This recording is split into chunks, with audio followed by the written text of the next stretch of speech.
Há cerca de 13 mil anos atrás no tempo, populações de caçadores-coletores do Crescente Fértil começaram a desenvolver as primeiras experimentações agrícolas e de criação de animais. Com o passar do tempo, essas populações ergueram os primeiros assentamentos seminômades e logo descobriram que existiam diferentes épocas do ano para melhor realizar o esforço de plantar e colher. De olho no relógio celeste, essas populações descobriram que o domínio sobre o movimento dos astros se relacionava com a abundância da comida. Dentro desse contexto, nasceu a astro-religião, a ancestral comum de todas as religiões que surgiram na sequência da passagem do tempo. Olá, eu sou o Ângelo Henrique Simões e você está no canal da Saga Humana. Esse é o primeiro vídeo da série sobre a astro-religião neolítica, a religião ancestral, fonte original de todas as religiões que surgiram na sequência da passagem do tempo. E para saber mais sobre ela, fique comigo até o final do vídeo. Se você é novo por aqui, seja bem-vindo. E se você gostar do vídeo, então se inscreva no canal. E se você já é inscrito, você também pode se tornar um membro do canal. Como membro, você palpita na escolha dos temas dos próximos vídeos, tem acesso a benefícios exclusivos, abre as portas para que o conhecimento chegue até você e apoia a produção de conteúdos daqui do canal. E se você gostar desse vídeo, saiba que tem mais conteúdos como esse no meu livro, A Saga Humana, cuja leitura amplia e complementa o conteúdo dos vídeos que você assiste aqui no canal. Mas, sem perda de tempo, vamos logo para o vídeo da semana e, enquanto rola a vinheta, já sabe, né? Já vai deixando o seu like, porque eu garanto que vai valer a pena.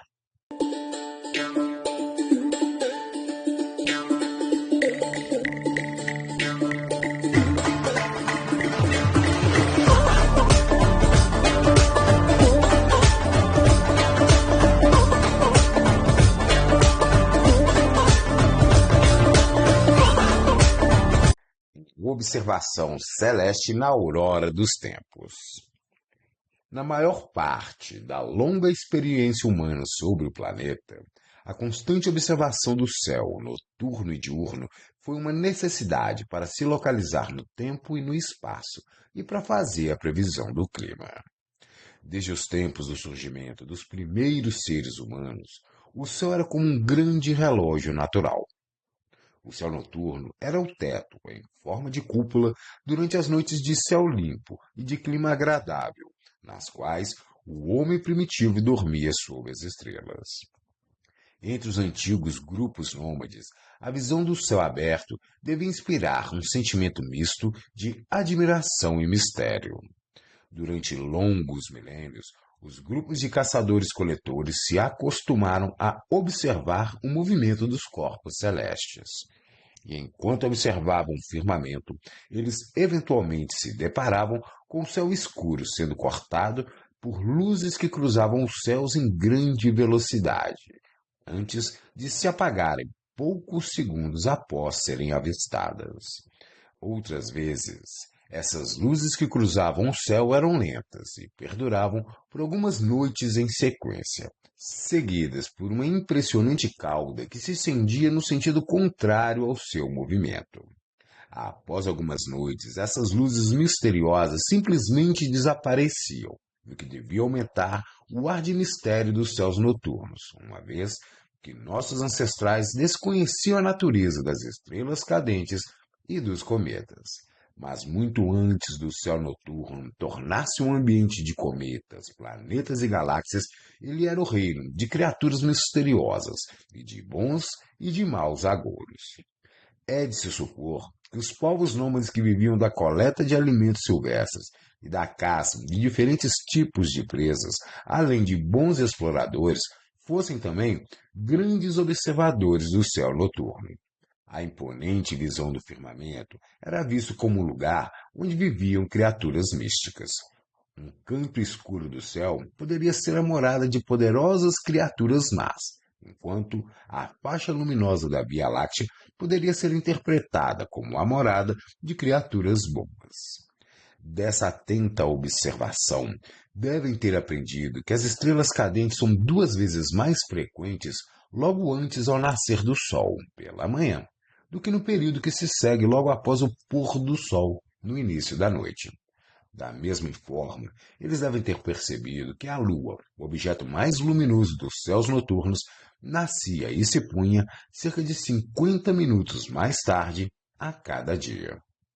Adicionalmente, eles também eventualmente acabaram percebendo que o Sol, a Lua e alguns pontos brilhantes que atualmente chamamos de planetas cruzavam os céus de leste a oeste, dentro de uma mesma faixa. Mas, se algum fenômeno diferente fosse visto no firmamento, devia ser objeto de grande apreensão. Os meteoros geralmente se desintegram na atmosfera terrestre antes de atingirem o solo, enquanto são atraídos pela força da gravidade terrestre. E entre aqueles que não se desintegram durante a entrada na atmosfera, a maior parte atinge o mar ao colidir com a Terra, mas uma quantidade menor deles atinge terra firme. Em qualquer que fosse o caso, de queda ou desintegração na atmosfera, o espetáculo poderia também ser acompanhado de uma ensurdecedora explosão. Quando atinge o solo, o meteoro passa a ser chamado meteorito, o qual geralmente assume a forma de um pedaço de rocha negra. Dessa forma, uma brilhante pedra caída dos céus, acompanhada de um forte estrondo, só podia mesmo ser interpretada como manifestação direta de misteriosas criaturas celestes. É de se supor que, para esses antigos humanos nômades, encontrar uma dessas pedras que caíam do céu, a morada de seres enigmáticos, deveria ser objeto de extrema perplexidade. Em diferentes épocas e em diferentes regiões, a visão de estrelas cadentes e cometas deve ter variado entre sinal de sorte e de azar. Mas o fato é que, por meio da contínua observação do movimento dos corpos celestes, com o passar dos milênios, alguns indivíduos começaram a compreender a ciclicidade dos movimentos do Sol, da Lua, dos planetas visíveis a olho nu e das constelações. E antes que a última glaciação chegasse ao fim, essa progressiva compreensão sobre a mecânica celeste acabou sendo registrada em algumas pinturas rupestres, como foi o caso da caverna de Lascaux, na França. Mas até essa época, o domínio sobre o movimento dos astros era bastante limitado e tinha pouco efeito sobre a vida prática dos nossos ancestrais. O fim da última glaciação e o surgimento da agricultura. Ao longo de 3,5 milênios, o planeta atravessou um duro período de bruscas alterações nas temperaturas, as quais trouxeram a reboque profundas transformações na superfície da Terra, que impactaram fortemente todas as formas de vida presentes na Terra. No início dessa época, as temperaturas aumentaram e o gelo nas latitudes mais elevadas começou a derreter. Como consequência, o mundo começou a atravessar um período de dramáticas transformações. Ao que tudo indica, por volta de 10.700 AEC, um cometa colidiu com a atmosfera da Terra, onde ele se espatifou, fato que intensificou os eventos globais associados ao fim do último período glacial. Como resultado, ocorreram transformações irremediáveis nos ecossistemas ao redor do mundo, e um dramático aumento no nível dos oceanos foi verificado. Ninguém sabe ao certo se essa elevação no nível dos mares e dos oceanos aconteceu de uma vez só, mas o fato é que por volta de 9.600 AEC, o nível dos mares elevou-se em até 100 metros em algumas regiões. Grandes rios se formaram, desertos surgiram, florestas desapareceram e os animais de grande porte foram gradativamente sumindo até que entraram em extinção em todos os continentes. Como resultado, em meados do 10º milênio AEC, a última glaciação havia chegado ao fim, após cerca de 100 mil anos de efeitos contínuos sobre o planeta Terra. As populações humanas dessa época, estimadas em menos de 1 milhão de pessoas, viviam em um mundo novo, bastante diferente daquele habitado pelos seus antepassados. Regiões que antes eram férteis e habitadas por grandes manadas de mamíferos rapidamente tornaram-se ambientes inóspitos, e as populações humanas acabaram abandonando essas regiões, onde haviam vivido por gerações. Nesse sentido, as populações humanas acabaram se distanciando das velhas tradições, na medida em que novos hábitos que melhor se adequavam às novas terras e às novas realidades foram se desenvolvendo. Dentro desse contexto, as populações humanas de todo o planeta ainda viviam como bando de caçadores-coletores nômades em meados do 10º milênio AEC. Mas nas regiões mais ao norte do Crescente Fértil, grupos humanos começaram a desenvolver as primeiras experiências com a domesticação de plantas e de animais. Por volta de 9500 AEC, as populações humanas assentadas na região estavam lentamente passando do antigo estilo de vida sedentário para um outro, seminômade, quando os primeiros assentamentos permanentes começaram a surgir na região. Nessa época, nos assentamentos da região já estavam sendo cultivados principalmente centeio, trigo e cevada, além de lentilhas, amêndoas e pistache. Os rebanhos domesticados eram quase todos de ovelhas e cabras, mas também existiam criações de porcos e de gado. Mas a principal fonte de alimentação ainda era baseada em atividades de caça e pesca, as quais eram suplementadas pelas atividades de coleta na natureza e pelos primeiros cultivos agrícolas produzidos nos assentamentos.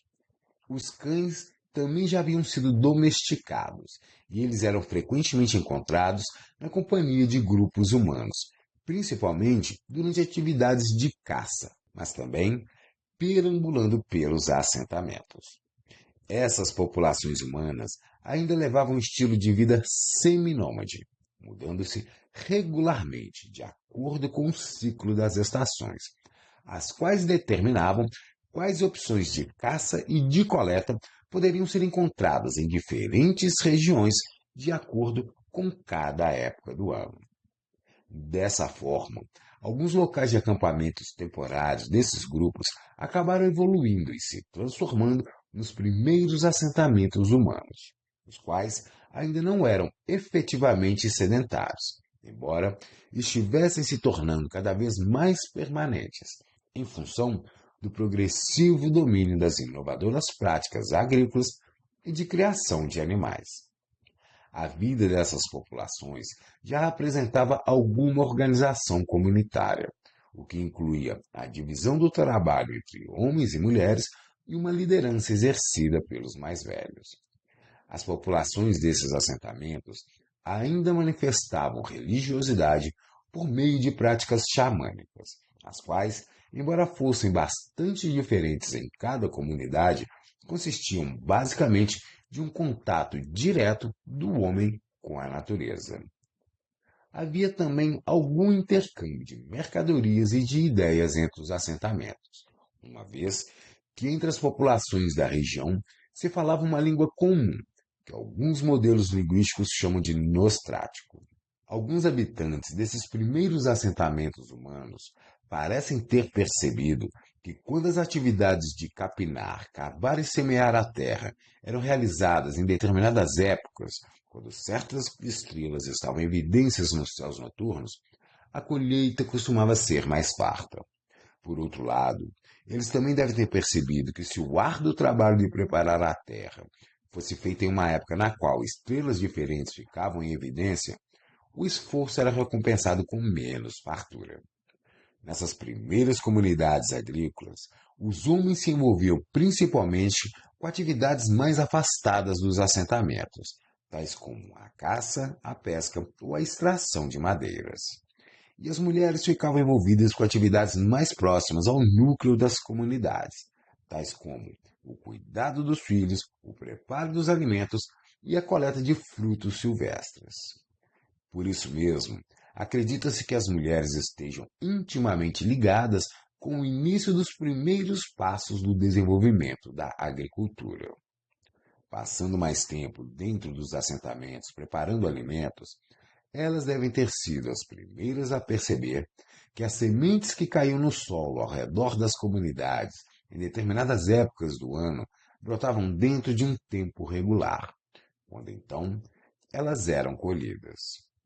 Ao que tudo indica, as primeiras atividades agrícolas haviam começado com grupos de caçadores-coletores recolhendo grãos e levando-os de volta para os acampamentos, quando algumas sementes inevitavelmente caíam no chão durante esse deslocamento.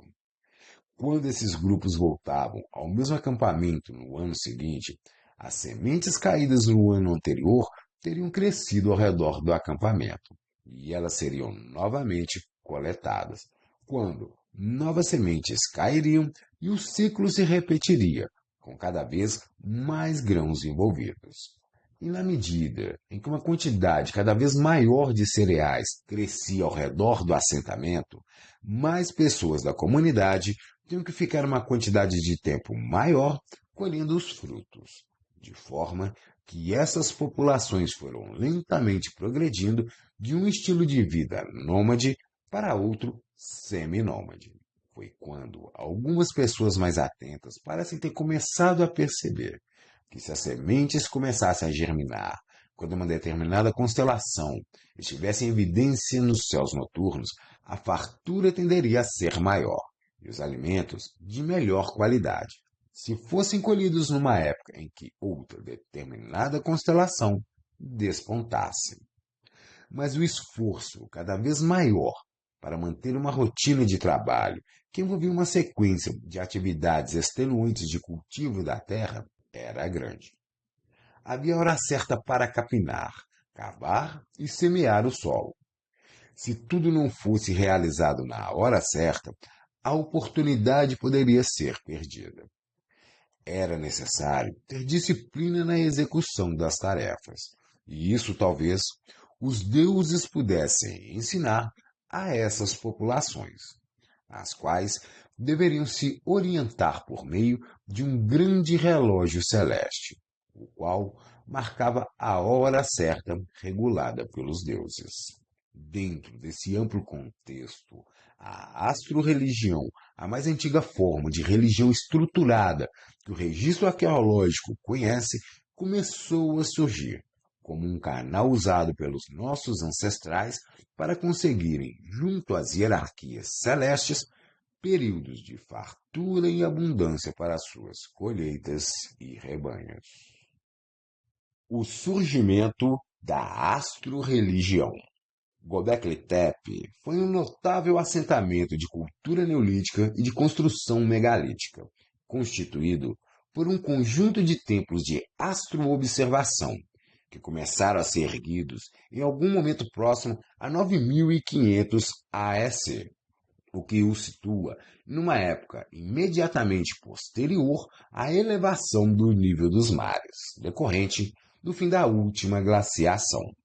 Até onde se sabe, foi em Göbekli Tepe que, pela primeira vez, populações humanas começaram a se organizar dentro de um padrão astro-religioso, o qual, na sequência da passagem dos milênios, daria origem às religiões politeístas da Idade dos Metais que surgiriam na Mesopotâmia, no Vale do Danúbio, no Vale do Nilo, no Vale do Indo, nas geladas estepes da Eurásia, no entorno do Mar Egeu e em diversas outras regiões da Afro-Eurásia. Sob a perspectiva antropológica e arqueológica, Göbekli Tepe é frequentemente apontado pelos especialistas como o local onde a astro-religião nasceu, e, por consequência, onde os primeiros deuses foram adorados. Nesse ponto da nossa pré-história, a figura divina surge pela primeira vez, o que faz da astro-religião a primeira religião teísta, ou seja, a primeira religião que introduziu a crença em um Deus. Se antes os xamãs se comunicavam com os entes da natureza, com os espíritos da floresta ou com antigos ancestrais falecidos, agora os sacerdotes da astro-religião se conectavam diretamente com os grandes deuses celestes. E na medida em que esse contato foi se aperfeiçoando, a fartura começou a chegar a reboque.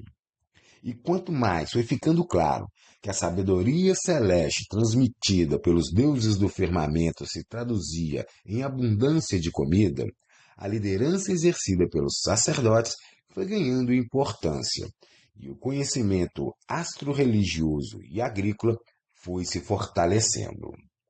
Em Göbekli Tepe, a rotina agrícola foi justificada pela astro-religião como fruto da vontade divina, a qual passou a ser regulada por meio de um acordo agrícola firmado entre os deuses e os homens, que foi intermediado pelos sacerdotes. Nesse acordo, era previsto que os homens fizessem a sua parte, e, em resposta, os deuses os recompensariam com períodos de fartura e abundância.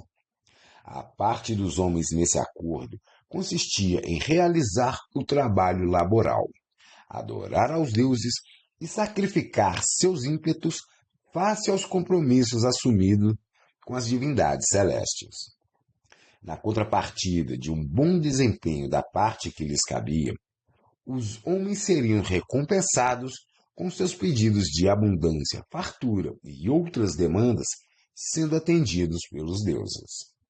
Dessa forma, a vida das populações dessas comunidades agrícolas começou a conectar o ciclo das estações à rotina do homem pré-histórico, por meio da demarcação da passagem do tempo, cuja observação dos movimentos dos astros pelos céus noturnos passaram a definir as melhores épocas para realizar o trabalho de semeadura e colheita da terra.